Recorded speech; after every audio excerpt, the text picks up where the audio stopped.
大家好，嚟緊一個我全新嘅 program 就係講易經嘅專門。咁啊，我呢一個就叫做易經神社。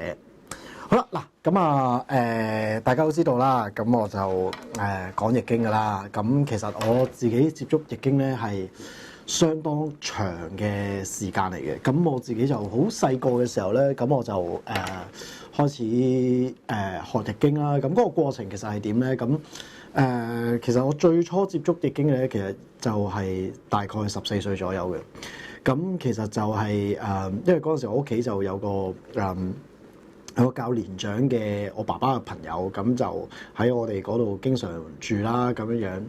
咁佢就有一次咧，就攞住本書喎，咁樣樣。咁嗰本書咧，咁我就行過去睇啦。咁咩嚟嘅咧？咁我一見到嘅咧，就係好多嘅卦象。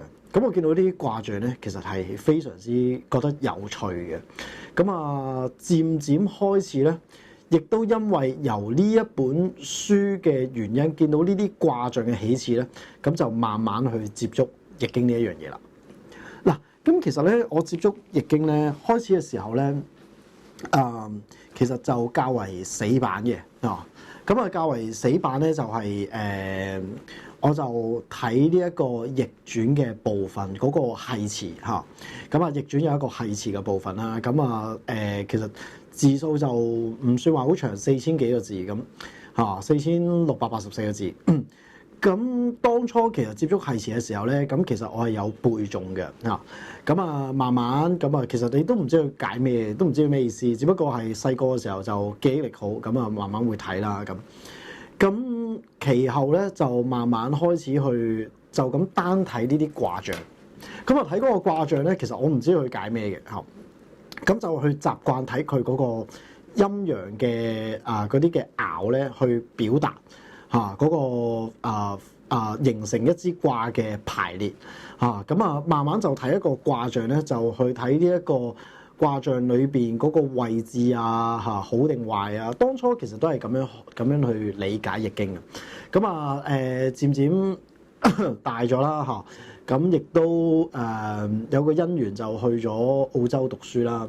咁去澳洲讀書嘅時候咧，咁其實當其時咧係好悶嘅。咁啊，因為我住嗰個地方咧就喺 Sydney 嘅一個地方叫 Manly 啦。咁個 Manly 呢一個地方咧係好冇華人住嘅咁啊只有澳洲人嘅啫嚇，同埋頂多都係啲日本人啊咁樣過去嗰個地方度讀書啊住啊咁啊基本上我就好悶嘅嚇。咁啊亦都因為走咗去唐人街咁啊當其時就係買咗好多有關易經嘅書睇嘅。咁唯一睇得明嘅咧就係有關占卜嘅書嚇。咁啊占卜嘅書當其時咧就係利用到呢啲咁樣嘅卦象去認識啦認識占卜一回事啦。咁啊最容易理解嘅咧就係嗰個所謂嘅梅花易數啦嚇。咁啊最近我將個名就叫做卦理預測學啦，咁樣卦理預測啦咁就係呢個係最容易接觸嘅。咁所以其實我最早接觸呢一樣嘢，咁就應該已經係16歲啦。咁啊一路慢慢去鑽研啦，咁樣8個卦象解釋啲乜嘢啊，咁樣咁啊自此就踏上咗呢一個讀易經之路啦。咁啊即係數一數，照依家呢個時間都差唔多成20幾年啦，咁30年都嚟緊啦。咁啊所以亦都唔可以講話好通。咁但係就對我自己而言咧，我對嗰個卦象啊，又或者嗰個文詞咧，咁我就相當之敏感嘅。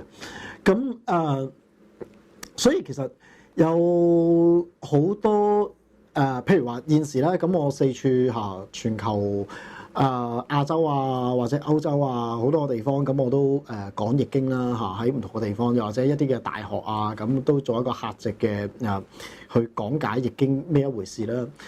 咁其實就從中咧就有好多教授咧就問我喎，喂，點解你做啲圖又咁靚你又講得咁顯淺咧？呢一個咧其實係我自己嘅經驗嚟嘅。咁因為其實我講易經講好多年，講好多年。咁我最大嘅得著係咩咧？就係話，因為易經本身咧，係一啲好艱辛嚇，一啲好艱辛嘅文字。我成日形容就係話佢係文言文中的文言文嚇。咁你讀文言文已經難啦，對好多人嚟講。咁如果佢係在文言文中嘅文言文去解釋出嚟咧，其實咧好多人咧係冇興趣去讀落去嘅，係完全冇興趣嘅，因為佢根本就聽唔明。咁同埋佢覺得冇呢個必要去再鑽研落去，尤其是喺我哋香港一個咁繁忙嘅社會裏邊，更加冇興趣嚇。咁我哋都知道啦，我哋走去書店一打開本書，有關易經嘅64卦，你一打開本書，其實都唔知噏乜嚇，好多人都唔知噏乜啊。咁所以咧就造成咗好多人咧覺得呢一樣嘢咧就可望而不可及嚇。咁所以我嘅經驗咧就係我唔會去解釋一啲好深奧嘅嘢嚇，我唔會解釋呢一樣嘢。我永遠都有一個宗旨就係話我要用一啲好顯淺嘅語言，最少嘅文字，最多嘅圖像去解釋呢一部書咁樣樣。咁呢個係我講學嘅宗旨嚟嘅。咁同埋我一定要講解得非常之入世嚇，我唔可以借住一啲當然有好多係古人嘅故事，難免要講嘅，但係我唔能夠每一個故事、每一個文詞都解得咁死板。嗱，其實咧好多原因咧令到好多人咧睇下唔睇咧，主要嘅原因係因為頭先講咗唔明啦，同埋我哋用嘅語言咧用得太過艱深啊，同埋好離地啊，非常之離地啊解易經。咁尤其是譬如話最離地係咩咧？就係英文版本嘅易經。完全係我相信如果鬼佬揭開本英文版嘅易經咧，其實佢唔知講乜嘅咁佢覺得哇，英文版嘅易經點解你哋中國人哇一路咁推崇嘅經典，咁其實揭開你根本就都唔知噏乜，不外如是嘅一本經。咁點解會咁咧？好多原因咧就係因為咧翻譯硬翻嘅問題，翻唔到個真正嘅意思出嚟，尤其是同埋亦都有文化上嘅差別有文化上嘅差別。咁所以冇辦法即係攞到嗰個精髓出嚟嚇。甚至乎我經常性批評嘅咧就係英文版嘅易經咧，去解釋一啲卦象個名稱咧，都出咗好嚴重嘅問題嚇。例如其實我有一樣嘢經常見到，我亦都非常之抗拒用英文去講嘅就係話易經裏邊有一個卦象叫做地水師地水師。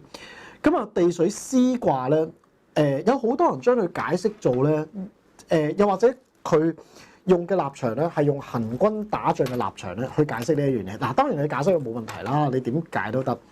嗱，咁但係咧成個師卦咧其實唔係講緊行軍打仗嚇。咁咧有好多英文版本嘅易經咧就將佢個卦名咧就翻譯咗做 army 就 army 咁樣樣。咁根本就兩回事嚟嘅，唔係好好嘅翻譯嚇。咁好多時我就去解釋呢個卦嘅時候咧，我就會用一個叫 leadership 去解釋地水師呢一樣嘢。咁點解會造成咁嘅問題咧？就係第一，本身佢翻譯佢攞過一本中文嘅書籍，而嗰個作者咧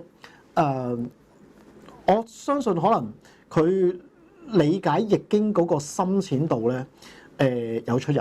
而令到翻譯嗰個人咧就冇辦法攞到個精髓。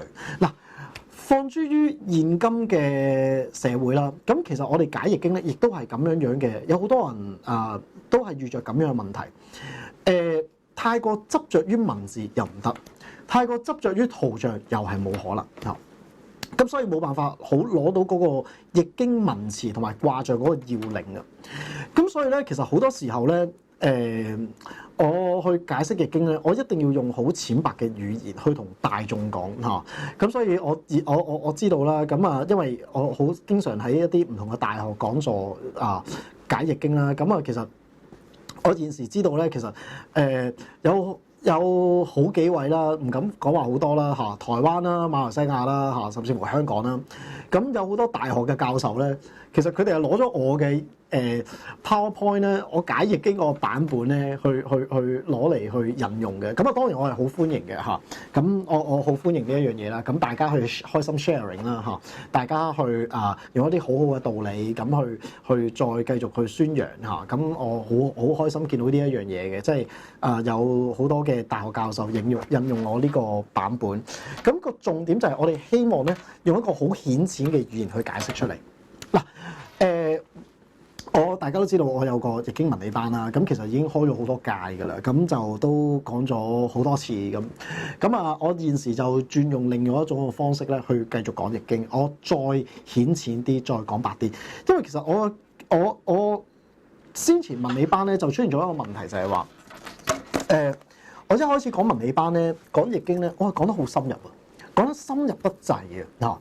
原來其實就係有好多人咧當初班員咧就大概去到成40幾人左右每一次都40幾，最少都20幾人嘅啦。但係我去到最尾嘅時候咧，其實已經走咗一大半嘅咁原因咧就係因為我講得太過深入嘅關係，咁所以造成咗令到大家其實基本上佢唔需要聽得咁深入咁反而我就睇到呢一個原因以前我上好多易經嘅堂咧，即係10幾年前嘅時候，我其實見到好誇張嘅係咧，基本上就喺第5堂咧已經冇咗一大班人嘅啦。咁主要嘅原因係因為講者第一講得好悶，你唔可以講得好悶講易經第二就係引用嘅故事咧，好離地，同現實社會根本上就冇辦法理解得到第三就係講得太過深奧得滯，所以導致咗好多人冇辦法明白。好啦，咁所以我現時咧依家講易經咧就引用咗其他唔同嘅方式去講啦大家聽得又高興，好開心咁樣樣。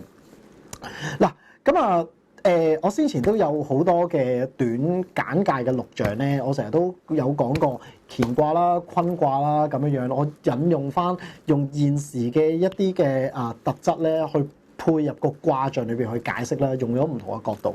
嗱，一樣咧，咁我亦都喺呢一度咧，咁我最近咧就開咗個課堂嘅時候咧，咁我又係提到幾個卦象咧，咁就係一個係乾卦啦、坤卦啦、同人卦啦，同埋大有卦。咁其實我好開心講到呢個卦象咧，就睇到有一啲變化。嗱，又或者我哋首先咧，我哋睇一睇乾卦咧，同埋個同人大有卦咧，都有一個特徵嘅喎。嗱，成個大有卦咧，之所以大有咧，個原因咧就係喺九五爻，即係個圖現時 show 出嚟呢一個咧，佢原先係陽，而變成咗陰爻，造成咗成個卦咧變成咗大有。大有咩意思咧？簡單啲講就係乜都有，擁有好多大而所有咁樣樣。咁點解會因為咁樣嘅變化而令到佢變咗大有咧？嗱，我要從兩個角度講喎。第一個角度咧，我哋就要睇嗱九五爻，我哋都知道啦好好嘅一爻我用作稱為一個領導者嘅特徵啦九五啦嘛咁乾卦啦，我引用先睇乾卦咯喎。嗱，乾卦嘅九五咧就係飛龍在天象曰咁大人做也九五就飛龍在天，利見大人咁樣樣。好啦，跟住接住落嚟咧，乾卦嘅上九係乜嘢咧？呢個比較重點咯喎，就叫亢龍有悔。咩叫亢咧？亢嘅意思咧就即係 over 咗過度咗，而再造成你下一個動作咧，而好容易出現悔恨、懊惱嘅問題出現。你好容易會後悔。點解咧？因為你過度發展啊嘛，過度發展你只會接住落嚟就係向下行嘅啫。所以呢一爻嘅爻辭咧，喺乾卦嚟講咧，呢一個綱領咧就係話俾你聽，凡事去到最盡頭咧，都有一個過度嘅問題出現嘅。好啦，嗱，我哋睇一睇大有卦。嗱，大有卦嘅上九咧就非常之唔同喎。大有卦嘅上九咧，佢就叫做自天佑之，吉無不利。象曰就叫大有上吉，自天佑也。分別喺邊度咧？分別咧由頭到尾就係因為大有卦呢、第五爻咧變成咗陰爻，而造成咗佢上爻得到善終嘅問題，連個天都助你。所以如果我哋得到天時而能夠配合得到，我哋呢個叫做順勢而為啊嘛，所以能夠順。如果人能夠助你，係因為你得到信任，所以人能夠助你啊嘛。嗱，咁所以咧個重點就係話，如果我哋作為一個領導者，如果我哋能夠做到虛懷若谷，所有有才能嘅人，我哋都能夠包容得到，能夠為我哋所用。作為一個領導，你適當去顯示你弱嘅部分，呢個係好處嚟嘅喎。所以你正正能夠大有啦，有能力嘅人都能夠幫助到你。到最後尾嘅階段，你咪能夠作為一個精神領袖，永遠安坐於喺最高嘅位置，而亦都得到善終。全憑就係因為第五爻嘅變化，所以佢原先係一個陽爻嘅話，佢就係乾卦啦。嚇嗱，古時候咧，三國時代有一個王弼，王弼咧好年輕嚇就已經過咗身啦。佢平生咧就只有兩本著作，一本咧就係老子。即係佢去解釋《道德經》嘅經文。另一個咧就係周易。嗱，佢嗰本周易咧就叫，我冇記錯嘅話，叫《周易略禮》啦。咁佢解釋乾卦嘅上九點解會亢龍有悔咧？佢用4個字去形容，非常之好，就叫做下無陰也。嗱，下無陰咧，我哋可以咁樣理解嘅。如果上爻下爻係陰嘅話咧，就係呢一個卦大有卦。嗱，喺學易經嘅階段咧，我哋都有一句説話叫比應成成。上爻咧就同三爻去應。如果三爻係陰爻，因為下無陰也啊嘛。如果我對應下面嗰一爻，如果係三爻嘅話，呢一個卦就叫天澤履。咁天澤履，我哋亦都可以睇翻天澤履嘅上九咧，亦都非常之好嘅喎。咁天澤履嘅上九咧，其實係講緊乜嘢咧？會就揾一揾，突然間唔記得咗天澤履嘅上九係好啦。天澤履嘅上九咧就叫做事履考長，其旋元吉，象曰元吉在上，大有慶也。能夠去到上爻而得到吉祥嘅咧，其實呢啲爻辭係唔多嘅。係唔多嘅。如果佢能夠上爻得到元吉好嘅爻辭咧，由頭到尾都喺個卦象裏邊咧得到其中一個陰爻，而配應到上爻的話，佢先至能夠吉。就咁睇嚟，有兩個卦較為恰當，一個就係大有，而另一個就係依家呢一個天澤履啦。咁所以呢兩個卦俾我哋一個啟示係乜嘢咧？作為一個領導者，作為一個帶領嘅人，我哋喺適當嘅時候咧，我哋應該要顯弱。呢一個就係一個修養嘅學問啦。